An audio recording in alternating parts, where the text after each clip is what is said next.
আর এবার আপনাদের দেখাবো দিল্লির বিস্ফোরণের মুহূর্তের সেই ছবি। সিসিটিভি ক্যামেরায় যে ছবি ধরা পড়েছে ঠিক যে সময় এই ঘটনা ঘটে, অর্থাৎ সন্ধে 6:50 এবং 57 সেকেন্ড, সেই সময় ভয়াবহ বিস্ফোরণ হয়। আর সেই বিস্ফোরণে গোটা এলাকা একেবারে কেঁপে ওঠে। সিসিটিভি ফুটেজে বন্দী হয়েছে বিস্ফোরণের মুহূর্তের সেই ছবি। সন্ধে 6:50 এবং 57 সেকেন্ড, এবং তারপরেই সিসি ক্যামেরা ব্ল্যাক আউট হয়ে যায়। সন্ধে 6:50 যখন সিগন্যালের কাছেই দাঁড়ায় হুন্ডাই i20, এবং তারপরেই 6:50 এবং 57 সেকেন্ড, তারপরেই এই বিস্ফোরণ।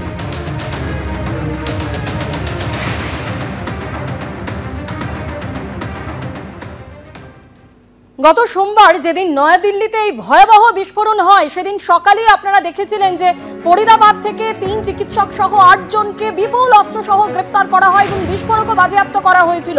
তারপরে আরও একজন চিকিৎসককেও গ্রেপ্তার করা হয়েছিল। তাদের মধ্যে একজন শাহিন শাহিদ, যার প্রাক্তন স্বামী তার প্রসঙ্গে বলতে গিয়ে বলছেন যে বিচ্ছেদের পর তার সঙ্গে আর কোনো যোগাযোগই নেই। আর কি বললেন তিনি, শোনাবো।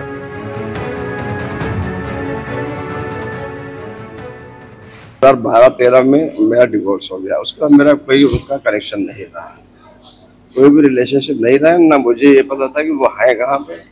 प्रेजेंट टाइम में भी कहीं नहीं होता था, और जब से वो कहीं है तब से उन सब मेरा कोई कॉन्टैक्ट नहीं रहा। सब नॉर्मल थे। उनका भाई पढ़ रहा था, MBBS कर रहा था, उसका MD उससे किया उसी टाइम में जब MBBS वो MMS कर MD कर रहा था, MD मेडिसिन कर रहा था।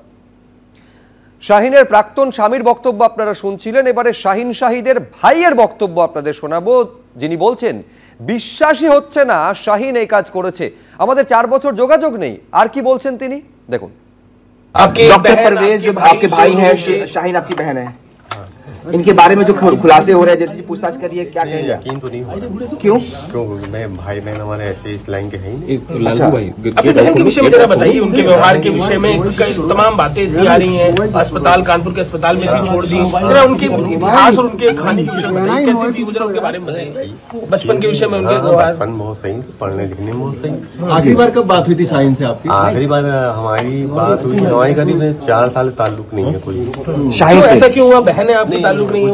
जो पारिवारिक मतलब जैसे होता है। अभी वो किनके साथ थी? अभी वो जिस ग्रुप के साथ थी, अब ग्रुप के साथ नहीं मालूम।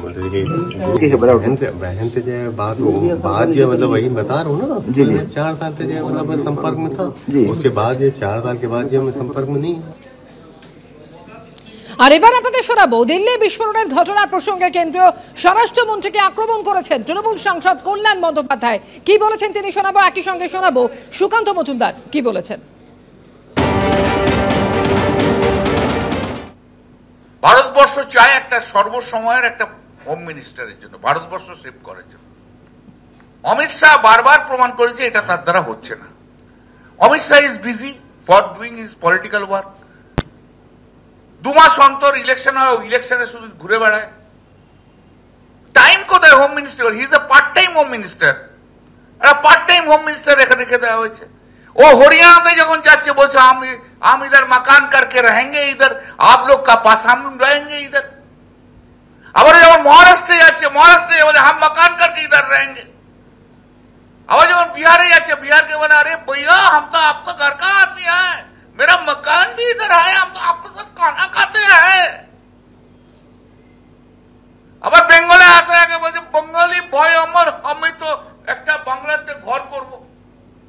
তা যে লোকটা সারা পশ্চিম বাংলায় ঘর থাকবে আর ঘরে ফ্যামিলি থাকবে, তা সেই পশ্চিম বাংলায় ঘরে থাকলে তাদের কি হবে? যারা এই ষড়যন্ত্র করেছে, এই ষড়যন্ত্রের তল অবধি আমাদের সরকার যাবে এবং single person will not be spared, কাউকে ছাড়া হবে না। যারা এই ধরনের নাশকতামূলক কাজ করেছে তাদের প্রত্যেকের ব্যবস্থা হবে। এবং তার সাথে সাথে আমি আমাদের সংস্থাগুলোকে, যারা ইন্টেলিজেন্স নিয়ে কাজ করে, এই ধরনের আক্রমণকে প্রতিহত করার জন্য প্রতিনিয়ত যারা কাজ করে চলেছেন, তাদেরকেও আমি ধন্যবাদ জানাচ্ছি যে 2900 কেজি অ্যামোনিয়াম নাইট্রেট তারা যদি উদ্ধার করতে না পারতেন, আজকে এই মৃতের সংখ্যাটা বা ম্যাগনিটিউড অফ দ্য ব্লাস্ট অন্য ধরনের কিছু হতে পারে। এদিকে বিএলএ নিয়োগের ক্ষেত্রে নিয়মে পরিবর্তন আনলো নির্বাচন কমিশন। আগে বিএলএ নিয়োগের ক্ষেত্রে যে নিয়ম ছিল যে সংশ্লিষ্ট বুথ অর্থাৎ সেই বুথেরই ভোটার হতে হবে, সেই ক্ষেত্রে পরিবর্তন আনলো নির্বাচন কমিশন। এবারের নিয়মে বলা হয়েছে পোলিং স্টেশনের বদলে সংশ্লিষ্ট বিধানসভা কেন্দ্রের ভোটার হলেই বিএলএ। বুথ লেভেল এজেন্ট নিয়োগের নিয়মে পরিবর্তন আনলো নির্বাচন কমিশন। সংশ্লিষ্ট কেন্দ্রের ভোটার খসড়া ভোটার তালিকা খতিয়ে দেখবে বিএলএ। নির্বাচন কমিশন সূত্রে খবর, মৃত বা স্থানান্তরিত ভোটারদের নামও চিহ্নিত করতে হবে বিএলএদের, জানালো নির্বাচন কমিশন। পোলিং স্টেশনের বদলে সংশ্লিষ্ট বিধানসভা কেন্দ্রের ভোটার হলেই বিএলএ। বুথ লেভেল এজেন্ট নিয়োগের নিয়মে পরিবর্তন আনলো নির্বাচন কমিশন।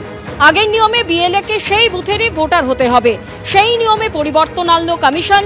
সংশ্লিষ্ট কেন্দ্রের খসড়া ভোটার তালিকা খতিয়ে দেখবে বিএলএ, নির্বাচন কমিশন সূত্রে খবর।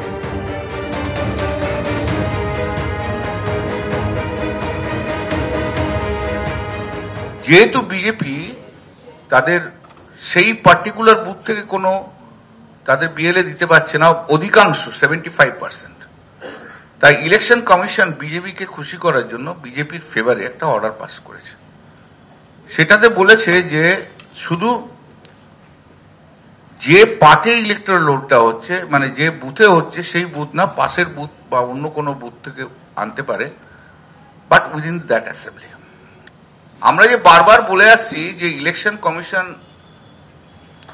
বিজেপির কথাই চলছে, বিজেপি যা বলছে তাই করছে, বিজেপির যা অসুবিধা হচ্ছে সেগুলো দেখছে, অন্য কারো দেখছে না। এবং সেটা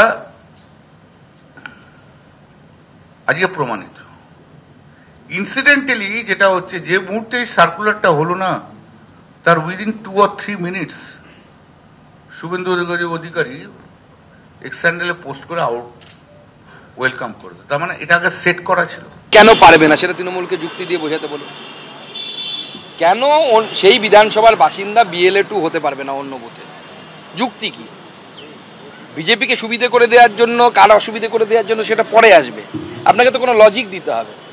আপনি তো পশ্চিমবঙ্গের যে কেউ গণনা কেন্দ্রে আপনার এজেন্ট হতে পারে, এক্সিস্টিং রুল আছে। এমনকি সেই বিধানসভার যে কেউ হতে পারে গণনা কেন্দ্রে, এমনকি বিধানসভার বাইরেও হতে পারে, সেটাও রুলে আছে। তো স্বাভাবিকভাবে একজন এসআইআরে যদি সেই বিধানসভার বাসিন্দা তার নিজের বুথ বাদ দিয়ে অন্য বুথে যদি তিনি বিএলএ 2 হন, এতে অসুবিধের কি আছে বলুন? যদি কোনো বুথে বিএলওর সাথে একজন বিএলএ 2 যাচ্ছে আর তার জায়গায় যদি বিভিন্ন রাজনৈতিক দলের 3 জন 4 জন 5 জন, বিজেপি বাদ দিয়েও ধরুন, যায়, কোনটা বেশি স্ক্রুটিনাইজড আর কোনটা বেশি স্বচ্ছতা বলে ধরা হবে?